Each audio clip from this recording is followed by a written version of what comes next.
My YouTube channel Moin computer tech. क्या आप भी बनना चाहते हैं कंप्यूटर के एक्सपर्ट और कमाना चाहते हैं ढेर सारा पैसा, मगर इंस्टीट्यूट जाने के लिए समय और पैसा अभी नहीं है? तो डोंट वरी, हम आपके लिए लेके आ रहे हैं बिल्कुल निःशुल्क और डिजिटल क्लासेस, जहाँ पे आप घर बैठ के अपने करियर में नई स्किल सीख के बहुत सारा पैसा कमा सकते हैं। तो हम लोगों का अभी एक सीरीज चल रहा है माइक्रोसॉफ्ट एक्सेल का, जहाँ पे हम लोगों ने 8 क्लास अभी कंप्लीट कर ली है। अगर आप लोगों ने क्लास अटेंड नहीं करी है तो नीचे डिस्क्रिप्शन में उन क्लासों का लिंक है, जाके क्लास अटेंड कर सकते हैं। आज हम 9th यानी कि 9वीं क्लास की बात करेंगे और इसमें नई नई चीजें को सीखते हैं। तो चलिए चलते हैं कंप्यूटर स्क्रीन के ऊपर। को शुरू करते हैं और जानते हैं माइक्रोसॉफ्ट एक्सेल का होम टैब का सेल ग्रुप को। सेल ग्रुप में टोटल हम 3 ऑप्शन सीखेंगे, जहां पे आप इंसर्ट, डिलीट और फॉर्मेटिंग। सबसे पहले इंसर्ट को समझते हैं। इंसर्ट मतलब ये जो आपकी शीट आपको सामने दिखाई दे रही है, इसके अंदर में कोई भी चीजें आपको इंसर्ट कराना है। इंसर्ट में आप 4 चीजें इंसर्ट करा सकते हो: सेल, रो, कॉलम और शीट। आप भली भांति जानते हैं सेल, रो, कॉलम, शीट क्या होता है। एक बार और बता देता हूं, ये जो छोटे छोटे बॉक्स आपको दिखाई दे रहे हैं अभी, ये सारे हैं सेल, यानी कि ये जो सबसे छोटे इकाई यहाँ पे दिख रही है सेल है। ये सारे सेल से बनके ये टेबल हमारी बनी है। उसके अंदर कॉलम की अगर बात करें तो आपको ए, बी, सी, डी, ई, एफ के ये जो लाइनें दिख रही है खड़ी वाली, ये सारे कॉलम्स है। यानी कि मेरा सीरियल नंबर का कॉलम है, स्टूडेंट नेम का कॉलम है, हिंदी का कॉलम है। इसी तरीके से रो की अगर बात करें तो 1 नंबर रो, 2 नंबर रो, 3 नंबर रो, 4 नंबर रो। ये आड़ी लाइनें जो है ये रो है, खड़े लाइन जो है वो कॉलम है, और जहां दोनों आपस में मिलते हैं ये सेल है। और इस पूरी को एक साथ बोले तो शीट बोला जाता है। Sheet 1, sheet 2, sheet 3। तो अगर कहीं पे भी पकड़ लो, ये 1 नंबर पे मैंने अपना माउस का कर्सर पॉइंट रखा, इस सेल को मैंने एक्टिव किया। एक्टिव करने के बाद जब मैं इंसर्ट पे जाता हूं तो यहाँ पे इंसर्ट सेल का बोलता है, यानी कि एक बॉक्स अगर आपको इंसर्ट करना है तो आप करा सकते हो। इस पे जैसे ही क्लिक करते हो तो यहाँ पे आपके सामने एक पॉपअप ओपन होता है और ये बोल रहा है कि अगर आप यहाँ पे जो सेल इंसर्ट करेंगे तो ये वर्तमान में जो 1 नंबर का सेल है ये कहाँ जाए, क्या ये डाउन में शिफ्ट हो जाए। तो अगर आप इसको परमिशन देंगे तो ये बिल्कुल डाउन में शिफ्ट हो गया है, यानी कि एक सेल आप आगे खिसक गया और यहाँ पे आपको ब्लैंक सेल मिल गया। इसको मैं अंडू कर लेता हूं। इसी तरीके से अगर आप सेकेंड ऑप्शन पे अगर जाके देखेंगे तो ये बोल रहा है कि क्या आपको राइट में शिफ्ट करना है, तो राइट में भी आप शिफ्ट कर सकते हैं, यानी कि ये नंबर आगे खिसक जाएगा, ये 1 नंबर का जो सेल है यहाँ शिफ्ट हो जाएगा और ये ब्लैंक सेल आपको यहाँ पे अवेलेबल हो जाएगा। तो इस तरीके से हमारा डाटा एडजस्ट हो गया। इसको अंडू कर लेता हूं। इसी तरीके से अगर आप लोगों को इसके अंदर में सेल के अलावा रो इंसर्ट कराना है, तो रो मतलब आड़ी लाइन, तो आप करा सकते हो। सपोज दैट आपको 3 के ऊपर में एक रो और चाहिए जो आपको रिक्वायरमेंट है, अगर लगती है तो आप 3 के ऊपर में माउस का कर्सर पॉइंट रखिए, इस सेल को एक्टिव रखिए और इसके बाद में इंसर्ट पे जाके इंसर्ट रो पे जब आप क्लिक करेंगे तो आप इस तरीके से रो को इंसर्ट कर लेंगे। रो हमेशा अप में ही इंसर्ट होगी। अगर आप इसी तरीके से कॉलम इंसर्ट कराना चाहते हो तो जहां भी आपको कॉलम इंसर्ट कराना है वहां पे आप अपना सेल को एक्टिव रखिए। इस पूरे कॉलम में कहीं पे भी आप एक्टिव रख सकते हैं। पकड़ लीजिए, मैंने यहाँ पे सेल को एक्टिव किया है। अब मुझे इसमें कॉलम इंसर्ट करना है। कॉलम हमेशा जो भी सेल है उसका लेफ्ट साइड में ही इंसर्ट होगा। तो आप लोगों ने यहाँ से कॉलम इंसर्ट किया तो यहाँ पे आपके सामने एक ब्लैंक कॉलम आ गया है। इस तरीके से आप कॉलम भी इंसर्ट कर सकते हो। साथ साथ में अगर आपको रिक्वायरमेंट लगती है कि पूरी की पूरी शीट आपको इंसर्ट करनी है, नहीं तो आप पूरी की पूरी शीट इंसर्ट कर सकते हो। आप देख रहे थे यहाँ पहले 3 शीट थी, अब 4 आ चुकी है। इसी तरीके से मैं 1 शीट और इंसर्ट कराता हूँ यहाँ पे, तो टोटल 5 शीट यहाँ पे हो चुकी है। तो इस तरीके से आप शीट इंसर्ट करा सकते हो। तो हमारा इंसर्ट पार्ट पूरा क्लियर हो चुका है। इन चारों चीजों को आप इस तरीके से इंसर्ट करा सकते हो। इसी तरीके से डिलीट की बात करते हैं। अगर आपको कोई भी चीज डिलीट करना है तो आप यहाँ पे 4 ऑप्शन मिलेंगे आपको डिलीट करने के लिए: डिलीट सेल, डिलीट रो, डिलीट कॉलम और डिलीट शीट। तो ये चारों चीजें आप अच्छे से समझ चुके हैं ये क्या होता है। अब बात करते हैं डिलीट सेल की। सपोज दैट मुझे ये सेल डिलीट करना है, मैं इसको सिलेक्ट करूंगा। सिलेक्ट करने के बाद डिलीट ऑप्शन पे जाके डिलीट सेल पे क्लिक करूंगा और ये बोल रहा है कि ये सेल डिलीट होने के बाद क्या ये अप में शिफ्ट हो जाए, तो डेफिनेटली मैं इसको परमिशन दे रहा हूँ शिफ्ट होने के लिए। तो यानी कि ये यहाँ का सेल था, यहाँ पे शिफ्ट हो गया क्योंकि यहाँ का सेल गायब हो गया था, डिलीट हो गया। तो इस तरीके से आप काम कर सकते हैं। मैं इसको अंडू कर लेता हूँ। इसी तरीके से अगर आपको कोई कॉलम डिलीट करना है तो जो भी कॉलम डिलीट करना है उस पर आप माउस का कर्सर पॉइंट रखिए या सिलेक्ट करिए। उसके बाद में डिलीट ऑप्शन पे जाइए और डिलीट कॉलम पे क्लिक कर दीजिए। जैसे आप डिलीट कॉलम पे क्लिक करते हैं कॉलम आपका डिलीट हो जाए। इसी तरीके से अगर आपको रो डिलीट करना है तो उस रो को सिलेक्ट करिए या फिर उस रो में कहीं पे भी आप सेल को एक्टिव कर लीजिए। देन आप डिलीट ऑप्शन पे जाके डिलीट रो पे क्लिक करिए तो आपका रो डिलीट हो जाएगा।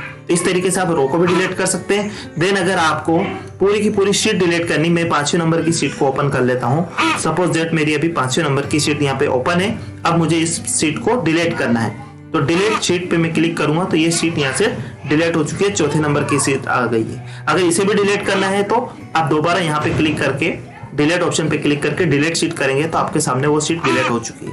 तो आपको इंसर्ट और डिलीट कराना बहुत अच्छी तरीके से आ चुका है कि कैसे आप रो कॉलम सेल इंसर्ट करा सकते हैं, कैसे रो कॉलम सेल डिलीट कर सकते हैं। अब बात करते हैं फॉर्मेट की।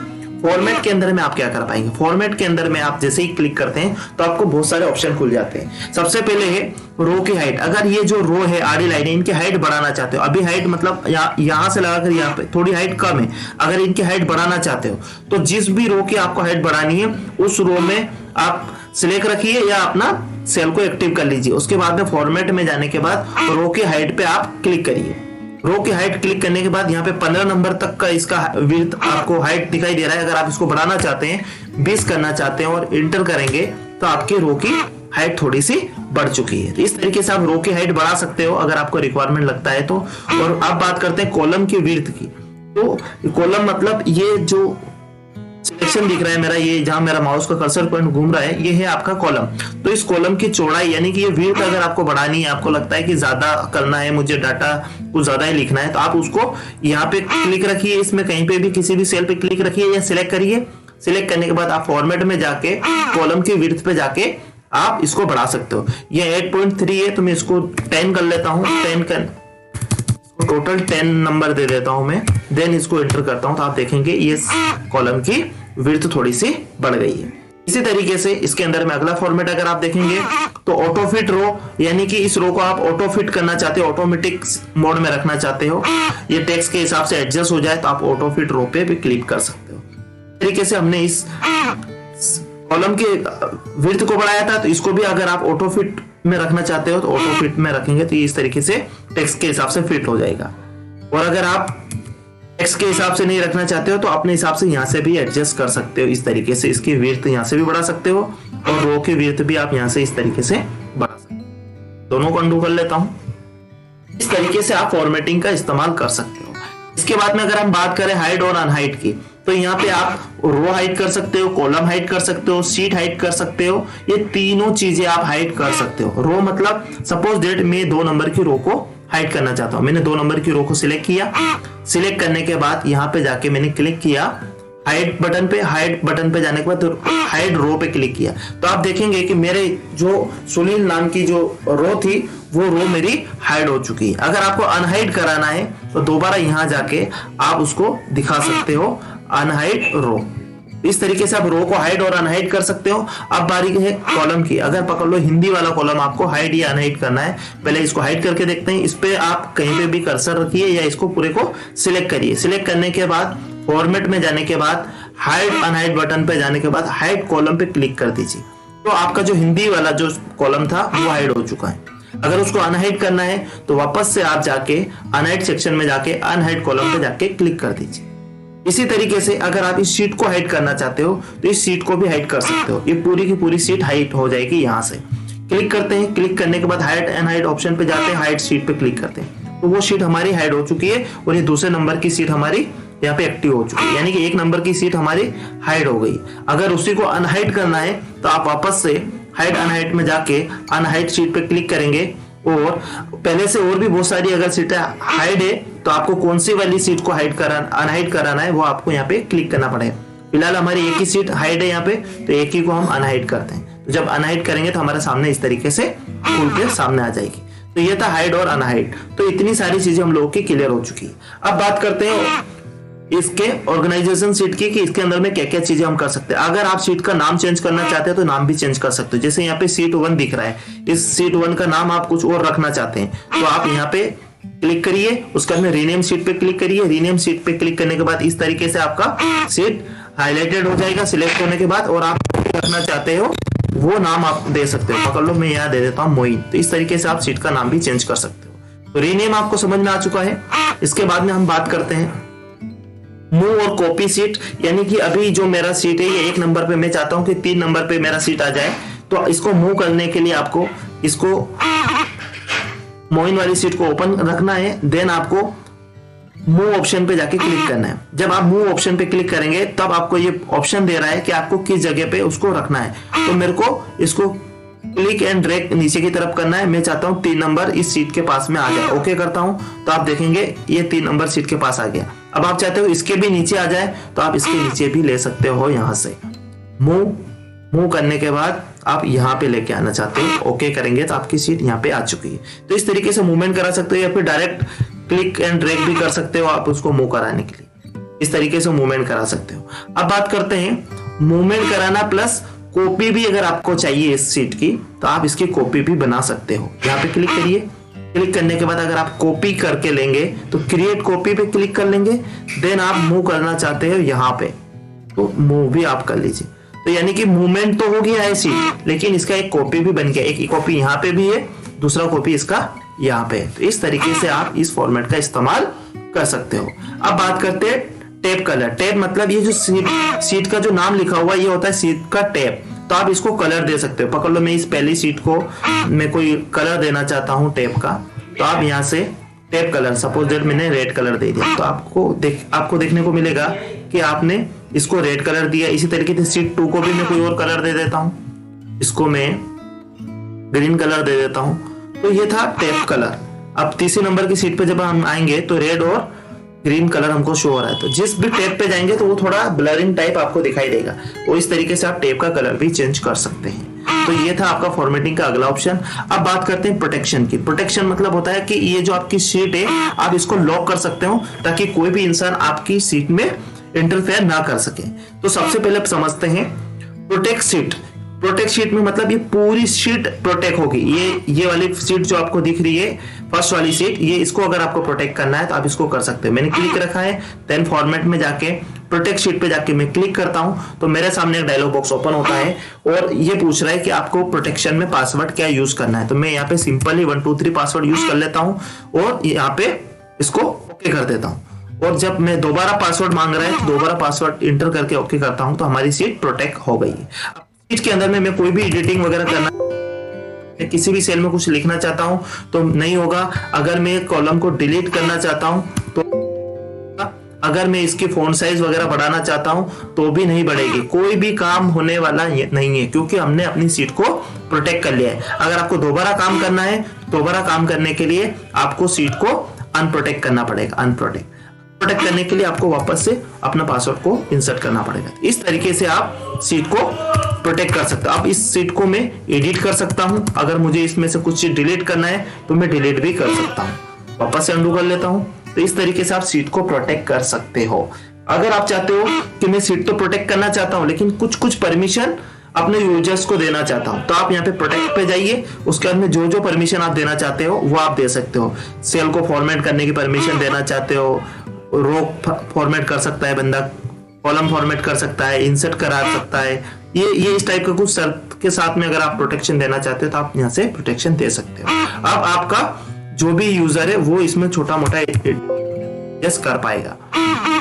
अगर आपको कॉलम के अंदर कॉलम डिलीट करना है या इंसर्ट करना है, ये जो परमिशन आपको मिला है वो काम आप यहाँ से कर सकते हैं।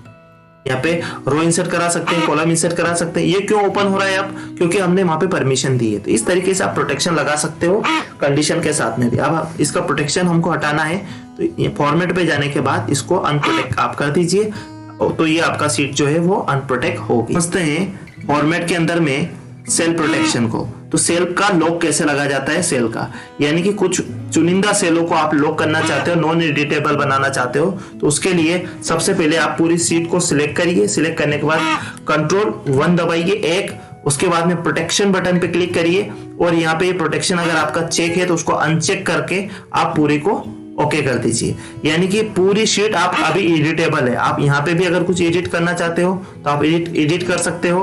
उसके बाद में यहाँ भी कुछ एडिट करना चाहते हो तो आप एडिट कर सकते हो। बात करते हैं हम इसको प्रोटेक्शन की। प्रोटेक्शन के लिए क्या करेंगे, जितने भी एरिया को आप प्रोटेक्शन देना चाहते हो पहले उसको आप सिलेक्ट करिए। सिलेक्ट करने के बाद ये तो मैं इनको हाईलाइट कराने के लिए यहाँ पे कुछ कलर फिल कर देता हूं। मैंने येलो कलर से यहाँ पे फिल कर दिया है और इतने एरिया को मैं प्रोटेक्ट करना चाहता हूं तो आप Ctrl+1 दबाइए। Ctrl+1 दबाने के बाद यहाँ पे लॉक बटन पे चेक कर दीजिए। जब लॉक बटन पे क्लिक करते हैं ओके कर दीजिए। ओके करने के बाद आप रिव्यू टैब में जाके प्रोटेक्शन बटन पे क्लिक कर दीजिए और प्रोटेक्शन में आप पासवर्ड लगा दीजिए। 1 2 3 मैंने पासवर्ड लगाया है, देन अगेन 1 2 3 मैंने पासवर्ड लगा दिया, देन इसको ओके कर दिया। तो ये मेरी जो भी सिलेक्टेड डाटा था ये मेरा प्रोटेक्ट हो चुका। अब मैं यहाँ कोई एडिट करता हूँ तो आराम से मैं एडिट कर पा रहा हूँ, मगर यहाँ पे मैं एडिट नहीं, क्योंकि मैंने इन सारे सेल्स को मैंने प्रोटेक्ट किया है। तो इस तरीके से आप सेल को प्रोटेक्ट कर सकते हो। और अगर इस सेल का प्रोटेक्शन अगर आपको हटाना है तो देन आप इसको पूरे को सिलेक्ट करिए। सिलेक्ट करने के बाद अनप्रोटेक्ट शीट पे जाके क्लिक करने के बाद 1 2 3 पे आप पासवर्ड डाल के इसको अनप्रोटेक्ट कर सकते हो। अब आप आराम से इसको एडिट कर सकते हो इस तरीके से। तो ये था आपका सेल प्रोटेक्शन। तो उम्मीद है आपको सेल प्रोटेक्शन भी बहुत अच्छी तरीके से समझ में आया होगा। तो आज हम लोगों ने पूरा सेल को अच्छे से समझा। वीडियो अगर अच्छी लगी है तो प्लीज वीडियो को लाइक करिए, शेयर करिए, कमेंट करिए और अभी तक चैनल को सब्सक्राइब नहीं किया है तो प्लीज चैनल को सब्सक्राइब कर लीजिए, ताकि जब भी अगली क्लास का वीडियो अपलोड हो तो उसका नोटिफिकेशन आप लोगों को मिल जाए। तो चलिए लेते हैं आप लोगों से विदा, मिलते हैं किसी अगली वीडियो के अंदर में। तब तक के लिए wish you all the best, thank you and take care.